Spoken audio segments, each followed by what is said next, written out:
Congratulations. Thank you. Appreciate it. All right, we are joined by Indiana head coach Mike Woodson, along with Ware and Anthony Leal. Coach Woodson will start with an opening statement, then we'll go to questions for the student athletes. Coach. The only thing I got for you is both teams played extremely hard. Their team is well coached. They've kind of had our number the last few years. And I thought our guys fought from the very beginning to the end. I mean, it was just one of those type of games, an ugly game. But we made the plays that we needed to make coming down the home stretch. Questions for the student athletes. We'll start with Zach on the front row middle, and we'll go to Tom behind him. Khalil, obviously no Trey tonight. What does it mean to get the performances you did from guys like Anthony with some big buckets? Gabe hit a couple big threes. X had a lot of assists. Just basically steady backcourt play, even with a guy out injured. Even with one guy out, we always got to come together as a team and just play together and lock in on defense and just be able to execute the offense well to be able to just come out with the W. We'll go to Tom in the second row, then we'll go to Todd in the front row here. Anthony, on that final possession, can you just kind of describe what was going on there and what you saw and how it all turned out and how good that feels the way it turned out? I mean, I know with the shot clock running down and everything that, you know, we're going to get a chance to get a shot, but the odds of that shot going in aren't always high, but the odds of losing on a tip-in or a rebound is something that we talk about a lot on defense. You know, if there's a buzzer beater, we got to be boxing out. So I knew that if he did happen to miss a shot, to go in there and be able to try to make something happen was a possibility, and I'm blessed that I was able to do that. Front row, left side, Todd. Anthony, can you talk about, just for all the guys guarding out on the wing, you know, the defensive mentality you had to have to, you know, keep Ace Baldwin, for example, to 3 for 15 from the floor? Kind of explain the approach you had. Yeah, well, in our first two games, he was really comfortable just operating around the floor, being able to penetrate and make plays for everyone on his team. But coming into this game, we challenged our bigs to guard ball screens differently, and they did a really great job of that. And for wing guys like us, it made it so much easier to keep a guy like Ace, you know, under corral and controlled. So props to the bigs for being able to execute that game plan. You stay in the front row. You all are 5-0 since Xavier returned. What is it that he's brought that's kind of helped you guys click, or just what in general has clicked of late? Khalil, take that. Well, I feel like X, he brings, of course, the speed. He's also, you could say, a veteran. He's been in college for a minute. So just with him being on the court and his experience and just being able to lead us every time we go to a huddle, telling us what we need to do, fixing us if we make a mistake, and him just bringing that on the court, I feel like that really helped us out today, even the past 5 games. So. And he's ultra competitive. I'll add that. He just continues to add to our team's competitiveness because he hates losing more than anything. So I think that's a really great feature of him. We'll go on the right side, front row. Yeah, for either of you, you know, in terms of confidence, especially in tight games, has there been a moment the last couple of weeks where you've kind of flipped on for you guys, or do you think it's been a gradual thing that you guys being battle tested a little bit, kind of going through some adversity, that's what has produced that? Anthony, take it. I think it's kind of a culmination of just the whole season, you know, becoming more familiar with each other as players and learning how to win together. Sometimes it doesn't work out. For example, coming down the stretch at Illinois earlier in the season, we really felt like we could win that one, but we didn't make the right plays. And from that point forward, I feel like we've really had the right mindset going into, you know, the final 6-8 minutes of the game, that it's winning time and we're confident in each other to make plays and trusting each other and just continue to execute the game plan. Front row, left side, Jack. Yes, for either of you guys, it seemed like it was a very physical game. I guess, how do you guys handle that? How do you approach that? You know, when you don't want to shy away from the physicality, but you also don't want to, you know, pick up too many fouls. Just how do you kind of approach that? Khalil. You got to play smart. Just try to play smart, not try to foul the opponents, and that's really it. Just play smart, I would say.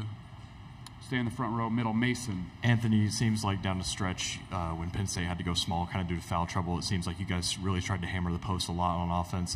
Knowing that you have Khalil and Malik down there on the low post, what does that do for you guys' offense? Yeah, I mean, in my opinion, they're two, you know, all-conference bigs, and our game plan since the beginning of the season has been to play through them, and they've become so comfortable with each other, similar to how Race and Trace were last year, just to be able to play off each other. And I think that there's not, you know, many front courts in the league or in the country that can really compete with them when they're playing the way that they do. So, you know, we embrace them and we know what they're capable of. So we're just going to keep, you know, playing through them. Take one more for the student athletes. Second row, left side. Anthony, what was that conversation like in the huddle late in that game before your tip-in? Who talked the most, and what was that like? Well, Coach Woodson always talks the most during our huddles. You know, it's a good thing though. It's what he does. But you know, we're all kind of collectively, you know, words of encouragement. You know, it's winning time. It's time to win this game. You know, we're going to get this done. You know, talking about different coverages and what we're executing. But just I think that we're, you know, as a team, we're leading together, and there's not just one person who's taking everything, but everyone kind of pushes off each other, and I think that's a great quality that we've started to develop. Thank you, guys. You can head back to the locker room. Congratulations. We'll continue with questions for Coach Woodson. If you have a question for Coach Woodson, please raise your hand, and we'll get a mic to you. We'll start with Zach in the middle, left side, or right side. I guess, Mike, a similar question, especially about the veterans you had in the backcourt. You know, we talked about Ace Baldwin, obviously the play Anthony makes late on. Just without Trey, the steadiness of guys like Anthony and X just kind of giving you, you know, even on a night where maybe shots aren't falling in either direction, very much kind of key plays. Well, you know, the fact that the game was such an ugly game, neither team could really make shots. You know, I expect X and Anthony to lead. You know, they're seniors. I mean, that's what seniors should do after going through a program or playing college basketball for a number of years. And, you know, X is not fully there, you know, because he just hadn't played a whole lot, but, hell, we played him 37 minutes tonight. And I just think his presence on the floor changes our team. But I thought tonight overall defensively, what we set out to do was really, really good tonight for 40 minutes, I thought. Left side front, Daniel. Yeah, Mike. A few weeks ago, you mentioned that you've had a few teams in the past have, I guess, clicked late in the year. This year's team has kind of followed a very similar path. What is it about this team that's kind of enabled this late success? Well, again, I keep mentioning Xavier, but, you know, getting him back gives us some stability a little bit in the backcourt. And defensively, we've picked up. Offensively, we've made shots. We didn't tonight, but in the previous 4 games, we've really been shooting the ball extremely well from the three-point line. And we've been making our free throws. So when you defend and you do those 2 things, we sharing the ball. I mean, I think in our last 4 games, I charted it with #1 in the Big Ten in assists. So, I mean, everything is clicking. And in order to beat teams in the Big Ten, you got to play at a high level every night, man. Front row, right-hand side. Yeah, Mike, Anthony was saying that he felt the Illinois game was maybe a turning point for your kind of guys in the final 6 minutes. Did you feel that as well, that you've kind of figured out those late-game situations, not made as many mistakes down the stretch since that game? Well, it's been a number of games. I mean, the Michigan State game, Izzo's team took us right to the end, and we didn't buckle. We made, you know, winning plays to secure the game, and defensively we was very solid in that game as well. You know, it's taken us a while, man, you know, to really put it together, and unfortunately losing Gallo hurts, man, but, you know, we can't stop here and complain, man. We just got to, next man up, whoever plays, just got to give us something while he's out there to help us win. Front row, Todd. Mike, Anthony spoke about the change of the defense on ball screens from the bigs. Can you elaborate on that and just how well the plan that you guys put into place was implemented? Well, the first 2 times we played Penn State, we dropped, and they just dissected everything that we did. The second time we played them, we tried to trap, and they made threes. They made 9 threes in one game and 12 in the next game. So we just tried to stay as close to Baldwin as we could. Our bigs were more up,